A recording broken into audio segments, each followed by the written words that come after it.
Perhatian, perhatian. Video baru Gus Handi akan segera dimulai. Persiapkan diri, hati dan pikiran yang jernih untuk melanjutkan menonton video ini. Selamat menikmati.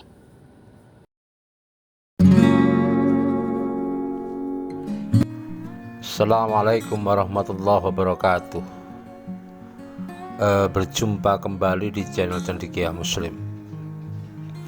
Teman-teman sekalian, kalau beberapa waktu yang lalu aku ajak flashback soal kasusnya si KC, kali ini aku ajak flashback lorong waktu ke dalam ke waktu yang jauh lebih dahulu, flashbacknya lebih jauh, yaitu ke sosok Paul Zhang. Seseorang yang mengaku sebagai Nabi ke-26. Ya, kita nggak tahu sih siapa yang angkat dia sebagai Nabi. Yang kita ketahui pasca dia mengaku sebagai Nabi ke-26, kemudian karena yang bersangkutan itu saat itu ada di Jerman saat itu, membuat konten-konten yang menghina Islam, menghujat-hujat Islam. Konten itu berkelanjutan, bahkan sampai sekarang pun hujatannya luar biasa itu. Bukan hanya ke Islam, tetapi ke pemerintah Indonesia.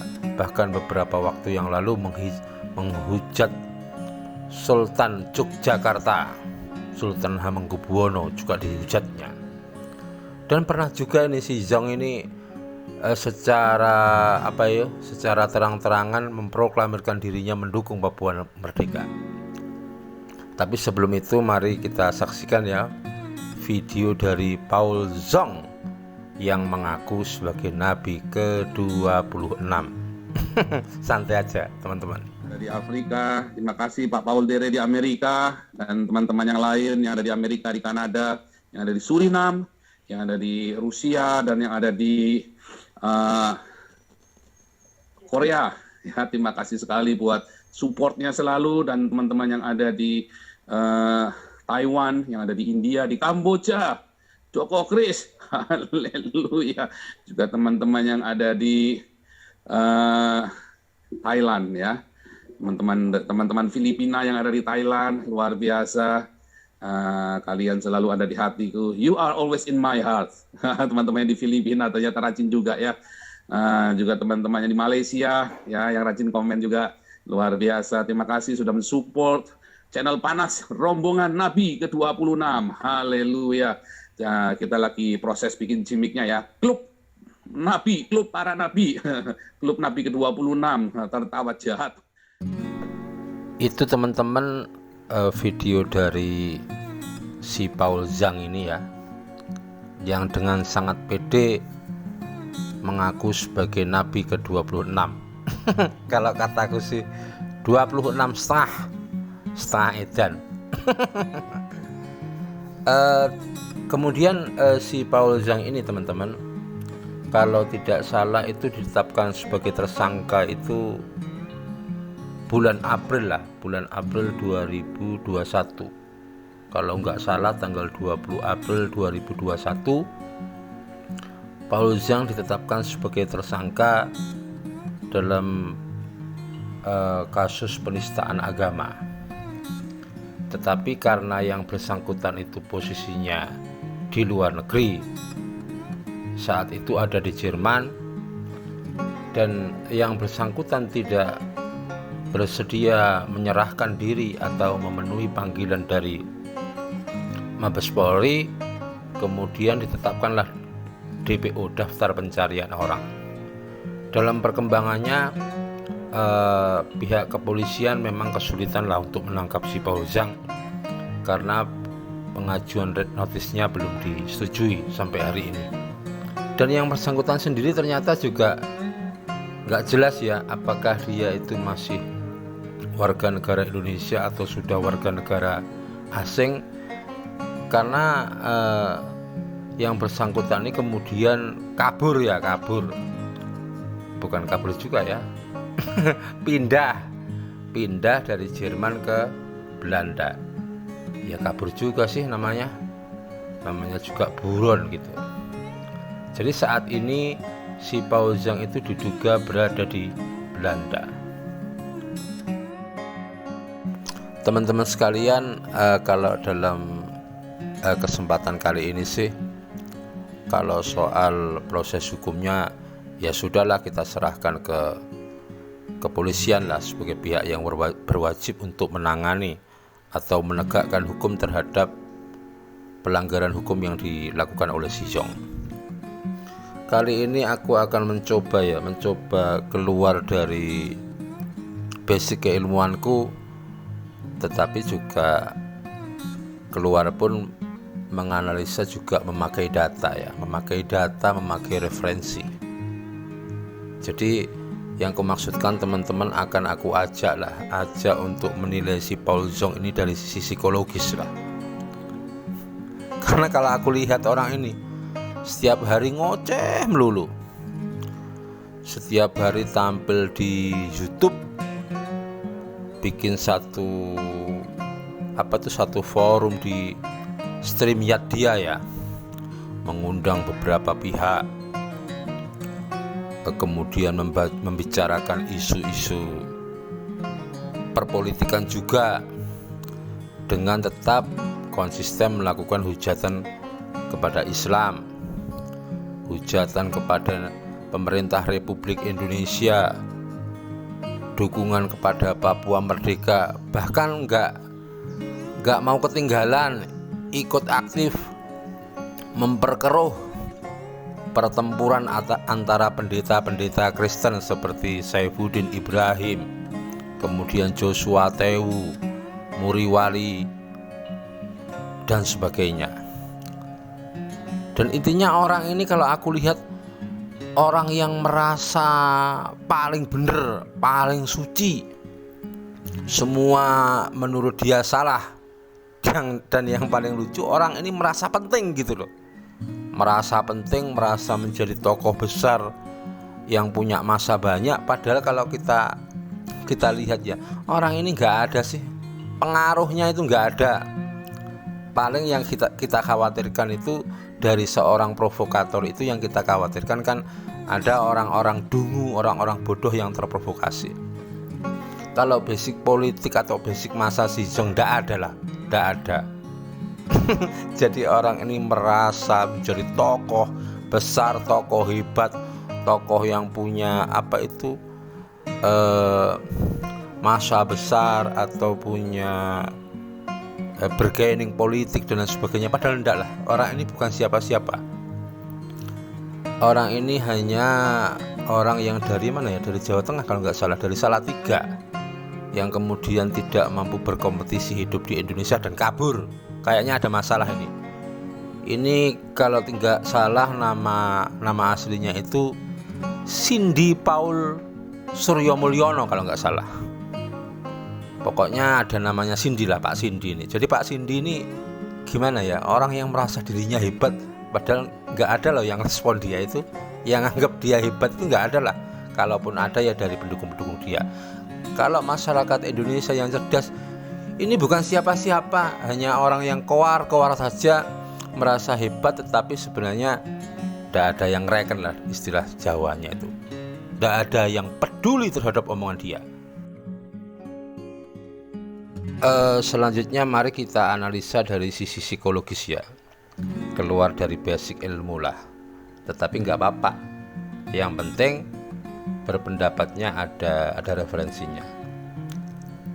Jadi dalam dunia psikologi ada yang namanya narsistik. Itu seperti gangguan sebuah kepribadian. Narsistik ini gangguan yang diderita oleh seseorang yang menganggap dirinya itu sangat penting dan harus dikagumi. Menganggap dirinya sangat penting dan harus dikagumi. Pas ini sama Xi Zhong ini, pas bener gitu loh. Menganggap dirinya sangat penting dan harus dikagumi. Ketika dia menggelari dirinya sebagai nabi ke-26, Padahal jangankan jadi nabi, PGI sendiri aja masih meragukan gelar kependetaannya. Berbekal dengan pengakuannya menjadi nabi, dengan satu motonya menyuarakan suara kenabian, dia kepingin dikagumi oleh orang lain. Penderita ini selalu menganggap dirinya lebih baik dari siapapun. Makanya gak heran lah ketika ada pihak-pihak yang berseberangan, entah itu dari pihak yang sesama keyakinan atau satu keyakinan pun akan dia serang. Kita lihat bagaimana dia mencaci maki tokoh-tokoh Islam. Yang terakhir itu Ustadz Abdul Somad.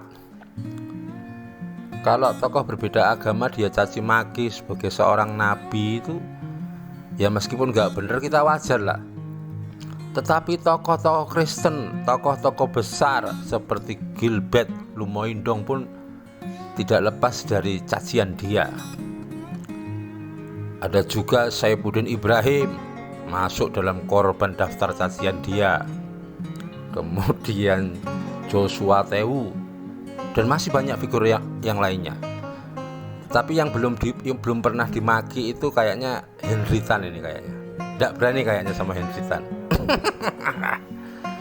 Selanjutnya orang yang seperti ini itu selalu membanggakan pencapaian dirinya, seolah dia punya prestasi, punya bakat besar, kesuksesan dalam setiap agendanya. Padahal pencapaiannya biasa aja lah, biasa aja. Apalagi kalau kita lihat si Zong ini, Pak Cindy ini, ketika dia membuat suatu prediksi, kalau dikaitkan bahasa agama nubuwah itu, nggak ada satupun prediksi dia yang terbukti, itu nggak ada. Contoh, dulu dia mau bela kasusnya si KC, kita harus berjuang melibatkan media internasional agar si KC dibebaskan. Ternyata hasilnya juga sama kayak namanya Zong. Kemudian ketika dia kepingin membawa persoalannya si KC ke mahkamah internasional, lah ngapain juga mahkamah internasional ngurusin si KC, ngurusin persoalan-persoalan individual. Terus banyak lagi nih prediksi nubuatnya yang Zong gitu. Inilah orang-orang kalau aku katakan sakit jiwa lah, sakit jiwa. Dan orang-orang seperti ini memang kalau dalam dunia psikologis ini salah satu penyebabnya itu mungkin kurangnya kasih sayang atau ada soal pola asuh yang tidak benar, atau ada situasi di lingkungan keluarga yang menyebabkan dia bertingkah seperti ini. Dan memang aku nggak tahulah apakah itu benar terjadi pada Zong atau tidak. Tetapi setidaknya ketika orang tuanya, ketika ibunya meninggal dunia, si Zong tidak mau pulang ke Indonesia. Itu aku melihat ada sesuatu yang tidak beres hubungan antara si Zong dan ibunya. Jadi sudah sangat jelas ya, ada indikasi kuat bahwa si Zong ini menderita gangguan kepribadian narsistik. Menganggap dirinya penting dan harus dikagumi padahal dia bukan siapa-siapa. Menganggap dirinya punya prestasi yang hebat padahal tidak ada satupun kontribusi positif baik kepada agamanya maupun kepada negaranya. Yang terjadi justru berbanding terbalik. Apa-apa yang dia lakukan itu justru merugikan dunia kekristenan maupun NKRI. Tetapi apakah gangguan seperti ini bisa menjadi satu alasan hukum dia terbebas dari jeratan pasal penistaan agama? Tidak. Jadi orang yang bebas dari jeratan hukum itu sesuai dengan pasal 44 KUHP itu hanya orang gila atau orang tidak waras.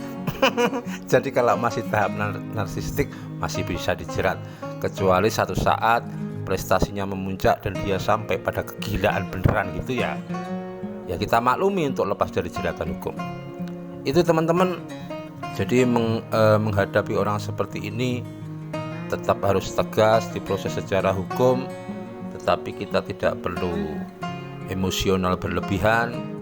Kita tertawakan karena memang ini bagian dari badut yang melengkapi si Saifuddin Ibrahim atau Mbah Udin. Itu teman-teman yang bisa aku sampaikan, moga ada manfaatnya. Kurang lebihnya mohon maaf. Assalamualaikum warahmatullahi wabarakatuh.